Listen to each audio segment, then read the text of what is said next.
ubwo muri ako kanya hari baresi ituruka hirya ihita ikubita umukobwa ku byo yari ari kunywa. Umukobwa disi binamumenekaho. Ubwo mu gihe akiri kwibaza ibibaye, hari akana kahise kaza kirukanka gasa nk'aho ariko kari gukina ya baro. Ubwo disi bahise bakabona. Umukobwa arakitegereza yumva neza abuze ikintu yamukorera. Akana disi nako kari kagize ubwoba. Ubwo kitegereje umukobwa mukuru disi wari wifitiye ikinyabupfura. Ubwo yahise atangira gusekera akana avuga ati sorry, nta kibazo umwana muto, nta kibazo. Neza ifoto iriho isa nka wa mukobwa yiboneye. Ubwo umwana disi yakomeje kubyibaza ari gutekereza. Ahita yibuka igihe papa yari ari kumubwira iby'iyo foto. Ari kumubwira ati mwana wanjye ngwino hano. Ubwo umwana nibwo yigeze kumubaza ati se papa, iyi foto kuri kwireba cyane ni iyande?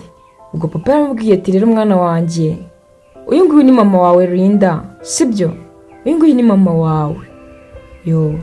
Akana ati mama. Papa ati yego, cyane iyo tugiye kubyara bwa mbere. Kubyara umukobwa ntago bibaho.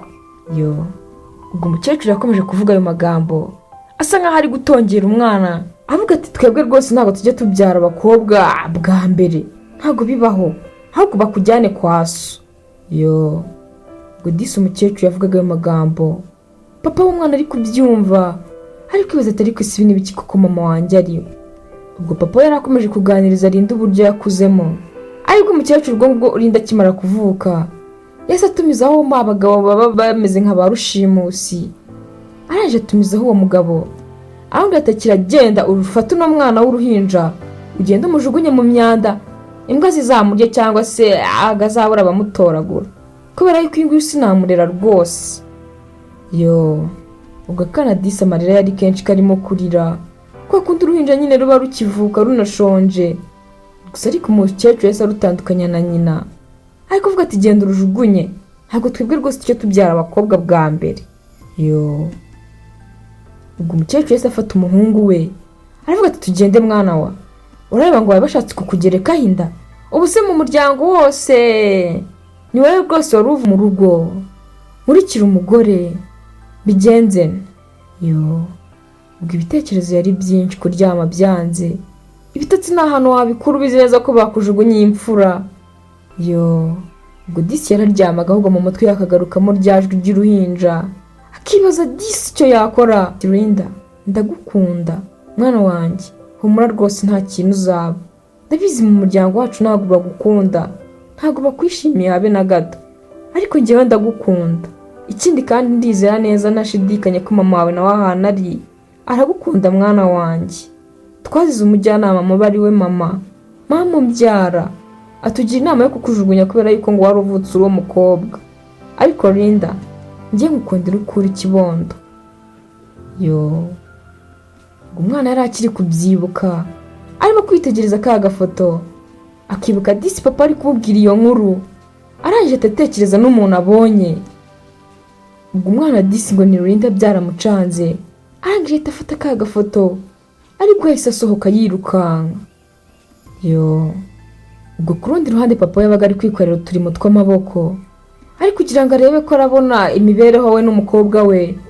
Ubwo akana disi kahise kamusanga ahantu yari ari, karangije ati papa, umutima mwiza, atazi ko ari umwana we bari kumwe gutya. Ese avuga ati ushaka iki?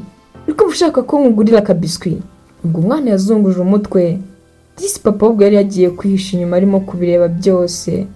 Umukobwa ukuntu yari kubwira umwana ati basi ngura tujyane nkugurira ikintu, umwana arimo kubihakana avuga ati hoya. Ubwo kana kahise kigendera kavugaga amagambo make kubera ubuzima disi kari karakuriyemo, kavugaga make disi kanacisha make.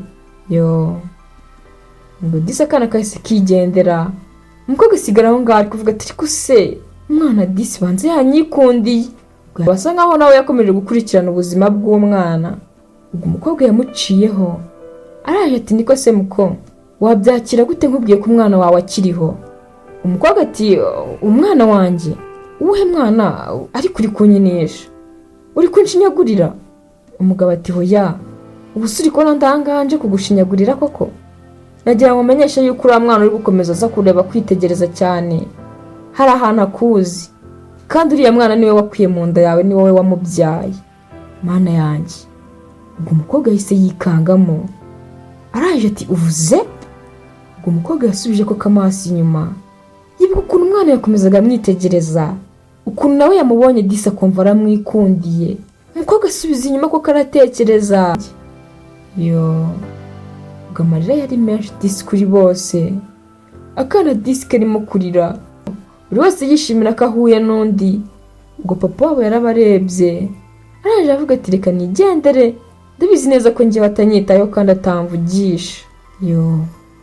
umugabo mu gushingura ngo yigendere, umukobwa yahise amukurura ikiganza aramubwira turajya hehe rushi, urimo urajya hehe ko ariwe wandereye umukobwa, yataba wowe ntabwo mba mubonye. nabwo babona ari nzi ko yariwe n'ibisimba cyangwa se abandi bantu bakamujyana, ariko umutima wagizeho kongera ukajya kumureba maze ukamurera, nicyo kintu kizatuma mwubaha iteka ryose rishi. ubwo disi bose bishimiye kuba bari kumwe n'umwana wabo. umukobwa ari kumubwira ati uyu nguyu ndabizi ni ikimenyetso cy'urukundo rwari ruri hagati yanjye nawe, kandi nta hantu cyagiye, iteka azahora hagati yanjye nawe atubera ikiraro. mu gihe bitari gushoboka ko njye nawe tugira ahantu duhurira, uyu Linda rwose abaye ikiraro kiduhuza. rushi ndagukunda byuzuye. ubwo disi barongeye barahura, umugabo yishimira kuba yongeye guhura n'umugore we. umwana nawe disi abana n'ababyeyi be bombi. arongera agira ibyishimo maze atangira kwisanzura. noneho kwa kundi nabonaga yivugira make, ahita atangira kubona ko hari ikintu yari yarabuze mu buzima, ariyo mpamvu yahise atangira kwisanzura. ubwo baragiye bahita bibanira, barongera bakora umuryango kandi ushyitse, ikindi kandi ufite n'urukundo rw'ukuri. umugore ashimira umugabo ko yareze umwana wabo neza, ubwo imiryango yari yahagurutse ivuga ngo ntajugunywe, ariko umugabo akemera kwitandukanya n'umuryango we kugira ngo arere umwana we. nibyo koko urukundo rw'ukuri ruratsinda. Yari safi obi. kora like, share na comment niba wabikunze, kugira ngo tujye dukomeza kubana umunsi ku wundi. ndabakunda cyane, dusubire mu y'ubutaha.